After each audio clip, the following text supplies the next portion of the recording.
Hey, it's Sparky Fifer, 1250 AM The Fan, here in beautiful Milwaukee, Wisconsin. Another edition of the Spare Time Bowling Show. Follow me on Twitter at Sparky Radio. We got $2 Phil Brylow. Follow him on Twitter at Bruce City Bowling. Dwight Albrecht to the Spare Time Pro Shop. That's how we came up with the name of this show a decade ago. You can follow him on Twitter at Dewey300. Joining us now on the phone is special guest Packy Hanrahan. Of course, check him out on YouTube at The House Bowling. Packy, thanks so much for coming on, man. Appreciate it. Yeah, thanks for having me. Okay, I want to kind of just take this back and kind of start at the beginning, because I've got a 7-year-old that's, starting bowling and doing all that stuff. We've all heard the Belmonte story of how he started bowling and so forth. What's the Packy Hanrahan story of how this whole thing started for you? Just really started up in high school when I couldn't play basketball anymore, so I had to do some after-school activity, and bowling was only twice a week. Wait a second. You played basketball. Now, I know you're an NBA fan. I saw your Twitter account, which hasn't been active in a couple of years. I'll point that out, but that's okay. So what position did you play in basketball? I was a shooting guard. Ooh. Yeah, I was not exactly tall when I was growing up. I just never stopped growing. So. But were you a shooter? I mean, could you? Yeah. Tried to be a shooter. Really? Well, you got to get Packy Hanrahan in the NBA All-Star celebrity celebrity game. Would you do it? Are you kidding me? I'd love to do that. Oh yeah. Well, we got to see if we can pull some strings. We gotta get now that I know you're a basketball player. All right, Dwight, go ahead. Sorry. So when did you start the two-handed bowling? Did you ever use your thumb? I mean, I tried out for my high school team, throwing a straight 10-pound house ball down the middle, but I don't know if I would exactly call that using my thumb in a competitive manner. So once I started on the high school team, it was probably a couple months in or a month in, and the captain of the high school team was a two-hander. So I asked him how he did it. So when you got to college, were you at Wichita State all 4 years? Yeah, I was. And what was your experience? Was Gordon Vanaken in charge still yet before Rick Steelsmith came in? Yeah, I had Gordon for all 4 years, and I think as well, he was probably 1 or 2 years after I graduated as well, and then Rick Steelsmith took over from there. What was that college bowling experience like as far as you doing studies versus practices and tournaments and being on the road and so forth? Everybody hears about the football experience or the basketball experience, but people don't really ever hear about what it's like to be a college bowler and what that experience is like. I went there. I mean, starting so late, it's not like I just automatically averaged 220. I practiced a bunch, and I chose to go to Wichita knowing that I wasn't going to make the team. So I went there, tried out. We had, I think there was 12 spots on the team every year, pretty much. And I was trying out for one of the 4 spots that weren't already given out. So I obviously did not make it with my 170 average. But I made their developmental team or their JV team or whatever you want to call it. And that team practiced, once a week. But I practice every day. Sure. And then my sophomore year, when I made the team, practices are Monday through Thursday. Oof. Monday through Thursday, it was 2 o'clock to 4 o'clock, and then 4 o'clock to 5 o'clock, we worked out for an hour with a trainer. Worked out? What do you mean? Yeah. They lifting weights and the whole thing? Yeah, listen, it was a lot of cardio, a lot of different exercises that might help your bowling game, a lot of balance, a lot of balancing, a lot of different exercises. I was going to school to be a gym teacher, and a lot of exercises I didn't even know what they were when I first started. Wow. Go ahead, Phil. Sorry. Did you have a point in time during your college career where you the light switch came on and you said, hey, after I'm done with college, I can take this on the PBA tour? Did you have that aha moment, or did it just kind of gradually happen for you? It probably didn't happen until I actually was after college, because I was never good enough in college to even think about that kind of stuff. I mean, my senior year, I was probably the 9th best kid on the team. Okay. I mean, you guys who follow bowling know that Wichita State is kind of like the Powerhouse or Kentucky basketball. Yep. So it's when I'm the 9th best kid on the team, I'm not thinking, "Ooh, I bet I could be good on PBA tour." I'm thinking like, "Oh, like that'd be cool to try it." So, well, what happened to the other guys? Are the other guys on the PBA tour? Or what happened to them? yeah, I bowled with Mitch. I bowled with Frankie. Frankie was out there before Mitch and I, but I think Frankie was out there the first year I was on the team and then out on the tour after that. And Mitch Hoope was on that team. Wesley Lowe was there when I was there. Who else? Cameron Doyle was there my senior year. Yeah. But yeah, there was a couple guys. I mean, a couple guys that were just way better than me and didn't ever want to go on the tour. So yeah. So it was a pretty cool moment in Kokomo after you won that the first thing you did before you even signed autographs and everything, you went over to the side, you called your parents. How much of the influence did they have after you got out of college to convince you to go ahead with that tour life dream? Yeah, they were definitely the reason that I went. When I started out, I was bowling a lot of amateur tournaments in terms of during college, bowling in amateur tournaments every weekend, just trying to learn as much as I can, trying to get better. And when I was done with college, my mom and my dad, I was on the phone with them saying like, "Hey, like, what do you want to do?" And I was like, "Yeah, well, I'd love to bowl, but I'm not good enough to go and bowl." So my mom told me and my dad told me, they said, "Hey, if you want to go and bowl, we'll help fund it until you think it actually can't work." Wow. But I'd rather you say at 26 or 27 years old, I went out on the tour, than be 26, 27, in a gym class being like, "Man, what would have happened if I tried?" Right. So, I mean, they've been super helpful. They pushed me to try and do it. Asked me, said, "How much time do you need to, just see if it can work?" We're not saying, "Hey, how much time do you need to win?" We're saying, "How much time do you need to see progress, or to see, hey, like, now that I'm making a couple cuts, yeah, I think I can do this." So where did the nickname Packy come from? I'm actually a junior, so it was my dad's nickname as well. Wow. Oh, that's really good. I'm a fourth. So Really? Wow. I can relate to all of that. So I got to go back to something that you said, that some of these guys didn't even go on to bowl because I'm old. And years ago when EJ Tackett was first making a name for himself at the World Series of Bowling, and I interviewed him there. He was telling me that the money just back then just wasn't good enough, and that a lot of guys just didn't want to try and chase the dream and struggle financially and to see if they could make it. A lot of them went off to do other careers. Do you think that's still the case, or do you think we're at the point now where if this is something that you want to do, that the money is good enough to justify it? Yeah, I think for sure we're at a point where the money, you look at the top 15, 20 guys, they're getting, if you could have one tournament, like, for example, Michael Martell, he bowled really well at the Masters, not great all year long, but a second place finish got him $50,000. Nice. Yeah. So, I mean, and all those pros and all those guys, they bowl tournaments year round. They bowl amateur tournaments. They bowl everything. So if I could make a little money being a pro, keep the dream alive, knowing that if I get into the top 15, I'm looking at like a good salary. Yeah, he's got $86,000 on the year, stuff like that. All that stuff that you get added up. I mean, I think if you can sneak your way into the top 20, you can make a good salary. And for me, it was just doing something that I love to do.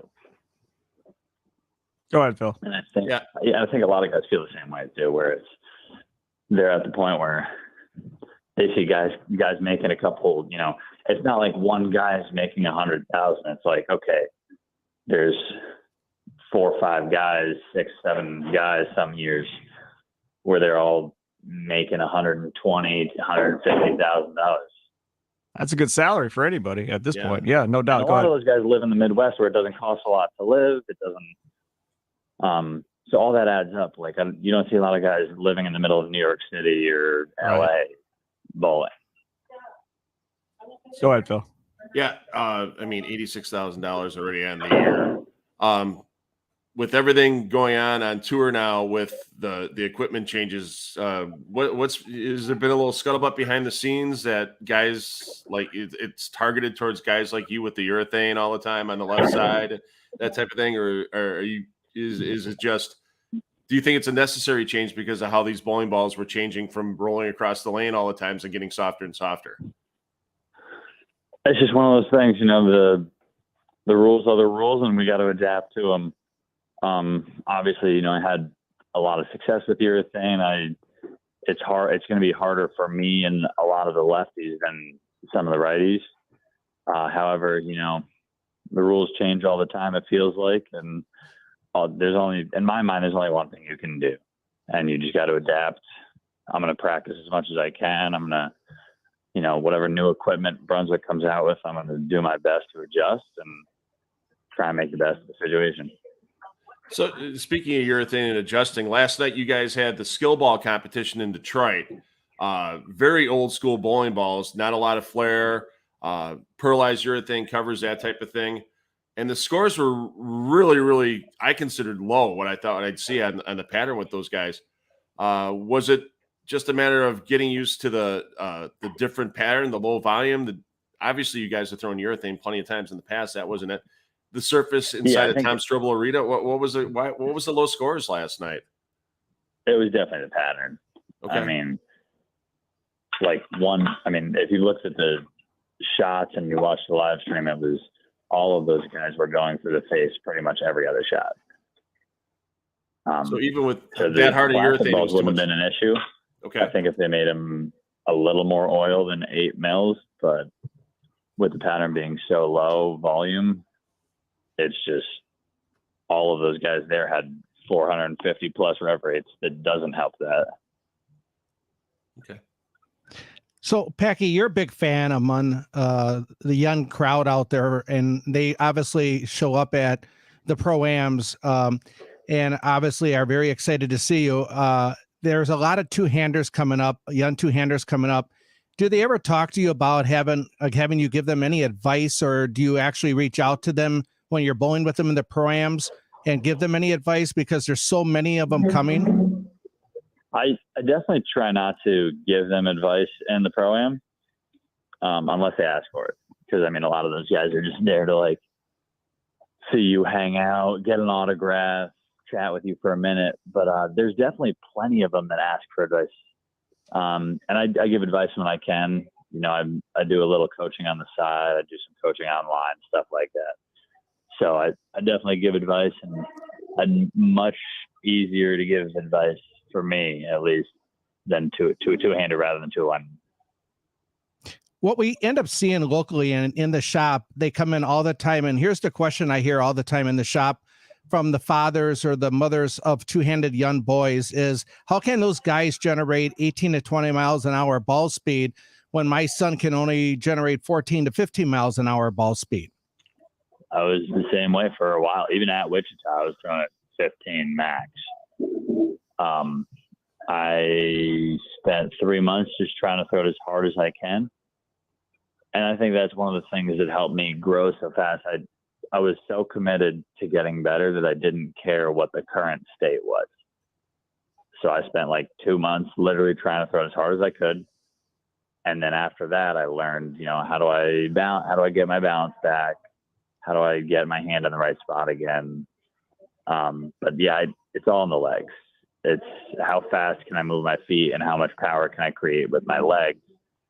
A lot of two-handers, you see them standing like a flamingo at the line, where their leg is straight up and down. And if you look at the guys that throw it the hardest, like Simo and Troop, how low do they get at the line? Right. how fast did they walk up there? Yep. Yeah, that's crazy. So take us through a typical week for you when you're leading up to a tournament on the PBA tour, as far as travel, as far as what you're doing day to day, games, bowling, and so forth. Kind of take everybody behind the scenes a little bit, if you could. During the week, or during the week, leading up to and through qualifying. Yep. Yeah, you show up. Let's say the tournament starts on Tuesday. Show up probably Monday morning. Practice session for 2 hours. I usually practice for about an hour and a half. Unless I don't know what's going on, then I practice for the full 2 hours. Trying to figure it out. Maybe drill a bowling ball on the PBA truck. Talk to my reps, see if my ideas line up with what they're seeing, and then from there, we will just do our best. We'll do our best for probably 2 or 3 days. It's usually 2 8-game blocks per day, or like at the World Series, it's 2 5-game blocks, 6 days straight. I guess a lot of tournaments are also just 1 8-game block, 2 or 3 days in a row. Right. And then you cut to match play. It's usually the top 16, or maybe some tournaments have a cashier's round where it's like top 24. And then after 5 or 6 games, it's cut to 16 or cut to 12. And then you have usually a round robin match play where you bowl every single one of those guys, 30 bonus pins per game.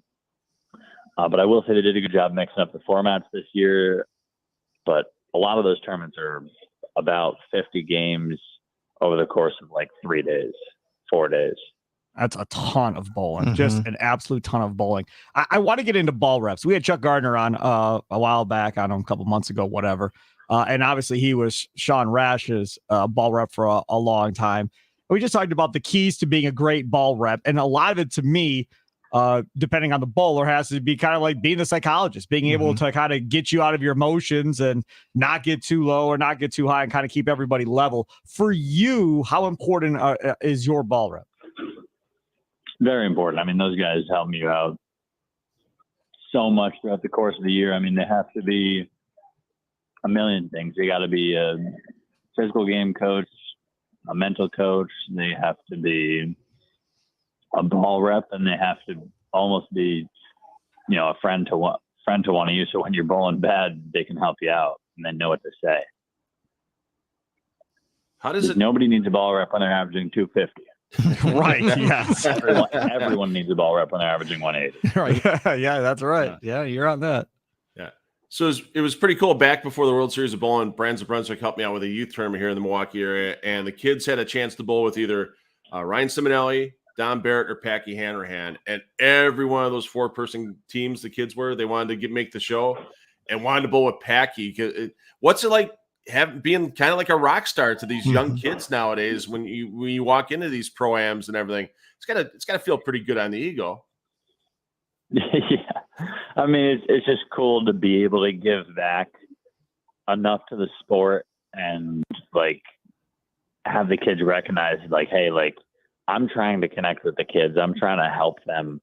I'm trying to either help kids get excited about bowling, help kids realize how fun bowling is, like it is for me. And going to these pro-ams, like it was the same thing 2 nights ago at the Plastic Gold Championship. We bowled a pro-am and the top 4 teams got to pick a pro. It was either Dom, Tommy, Sean Lavery, Spar, Jacob Buttriff, EJ Tackett, or Matt Oval. Yeah. And they first came out, picked me, and I was like, listen, they should be picking, in my mind, they should be picking EJ or Dom or Jacob. But it's cool to just see that they recognize, that they watch the channel. They obviously see me try and connect with them nonstop. So I'm just glad I can do a good job connecting with them and, trying to do my part to help everybody enjoy bowling a little more. Yeah. And I don't know if you remember, one of the young men you bowled with back in April was Trey Heinrichsmeyer, and he actually took down the title at the PBA LBC National Championships in the Open Classic division. You're going to see him again in Portland. I remember him. They have, and this other kid on the team who finished Braden Malash. Yep, or Braden Malish.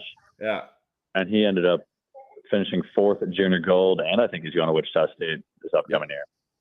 Yeah, I think he's on the select team already. So yeah. Yeah, he got pre-selected. That's crazy. Talking with Packy Hanrahan here on Spare Time Bowling Show. Download it on your Odyssey app or wherever you download your favorite podcast at. Also streaming live on the Odyssey Sports YouTube channel right now as Packy joins us on the phone. I want to talk about PBA League. PBA League draft just happened. We did a draft preview show. We did a draft recap show last week. Your thoughts on what the PBA League was prior to being involved in this thing, and kind of your thoughts on it now that you have been involved in it for a little while. I thought it was going to be one of those like college bowling experiences where it's a blast. You're bowling on TV, which is not like college. Right. And that's exactly what it was. You know, we bowl against each other all year long, and then we finally get a chance to compete with some of these guys. And it's a much more relaxed bowling experience, but also there's plenty of pressure where the fans are screaming at you, and you're bowling on TV for still pretty big prize money. I refer to Portland, Maine as bowling heaven. Mm-hmm. What is it like bowling there versus bowling other places? It's like bowling heaven. Yeah, I mean, it's just a completely different fan experience where I wish more places could be like that. And I think people do miss out on I do think people miss out on where like other environments, they don't realize it's not like that. People don't cheer. People don't get as excited. It's more of like the Waste Management Open in golf where fans are screaming, fans are going crazy, and everywhere else you go up to hit a shot and it's silent. So I wish more places they cheered while you were bowling. They cheered the whole time, because you wouldn't see moments where people balk because a kid moves or because a water bottle drops or a pin moves on that someone had signed earlier. Yeah. Did Charlie Mitchell and Tim Mack tell you that they weren't going to retain you for the Lumberjacks before the draft? Yeah, or did I you find out when everybody else did? I knew. I mean, you have Kyle Troop, Chris Prather, and Wes Malott. I didn't expect to be saved. Okay. Well, I expected you to be saved. I thought they were going to throw back Wes. So it was a surprise to me, Packy. I would have kept you. I mean, if your nickname's the franchise, I don't know. I don't know if you can get dropped. But like the league MVP every year. So. Yeah. What's that process like when you're in the draft then and you're not capped? Are you kind of internally kind of rooting for one or two teams to take you? Because anytime you look at like an NFL draft or MLB draft, a lot of these guys want to play on certain teams specifically. What's it like from a PBA bowling perspective? You just hope you bowl with your friends and you bowl with guys you like.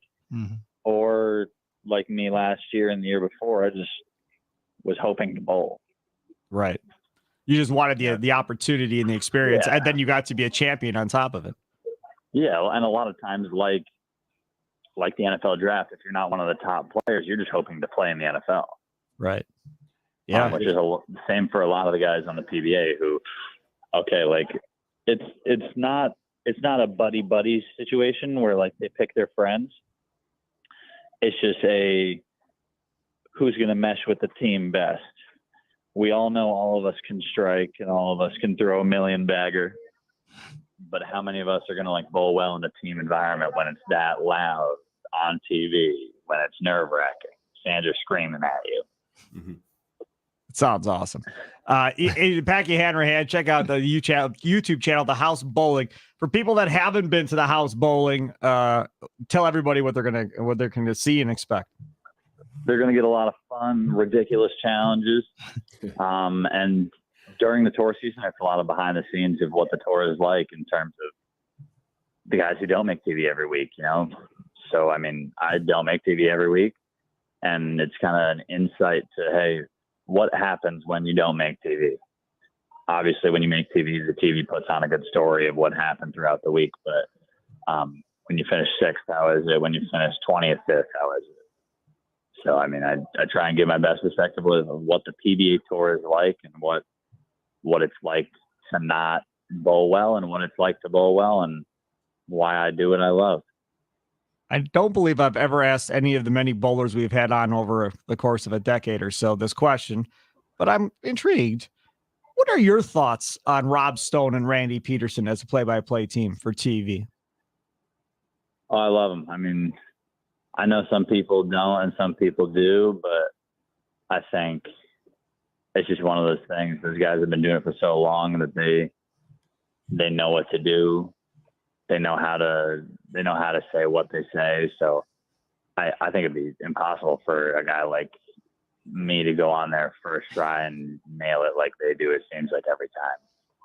Yeah, I think Rob Stone is just amazing. And when Rob Stone came, everybody was like, "Oh, he's not a bowler. He's not doing it the boring way as everybody else." Did his research, yeah, and he's just so good. He's so entertaining. I watch U.S. men and women's soccer too, and he's a part of that on TV. Plus, he does college basketball. Yeah, he's really good. Hey, Packy, thanks so much for coming on, man. Really appreciate it. And you can follow him on Twitter, Packy_Packy. Are you going back on Twitter at some point soon? Now that I know you're an NBA guy and I do a Bucks podcast, I think that would be fun. So where your allegiances lie with the NBA? The Boston Celtics. We're going to hate each other then. We're never going to get along. It's not going to work, Packy. At least we got along for like 26 minutes. That was good at least. What are your thoughts on the Celtics going into the year? I don't know. Okay, that makes me happy. We'll end on that. That's good. It seems like they're dropping a lot of their players to try and sign Jaylen Brown. Yep.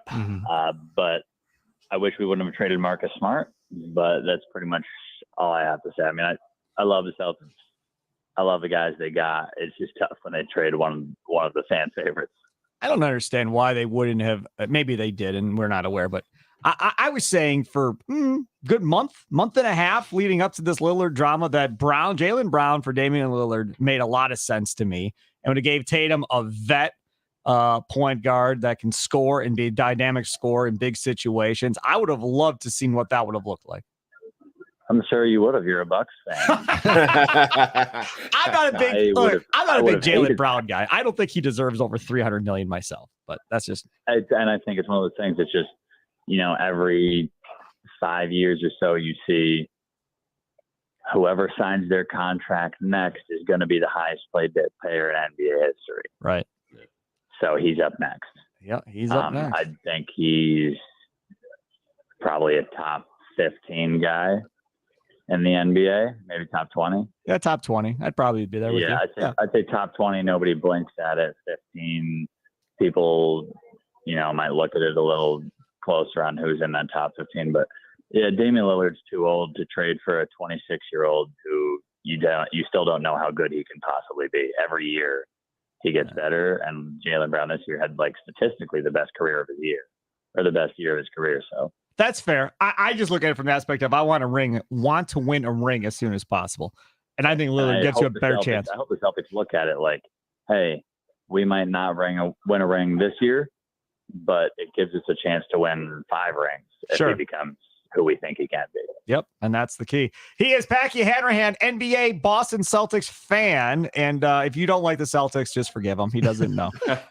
Special guest Packy Hanrahan. Follow him on YouTube, The House Bowling. Packy, thanks so much for coming on. And I got to get with Tom Clark and get you into that All-Star Celebrity game. I think that would be a lot of fun. Please, get me in there. All right, man. Sounds good. Have a good one. There he is. Packy Hanrahan joining us here again on the Spare Time Bowling Show podcast. Thanks for tuning in, everyone. Enjoy the rest of your day.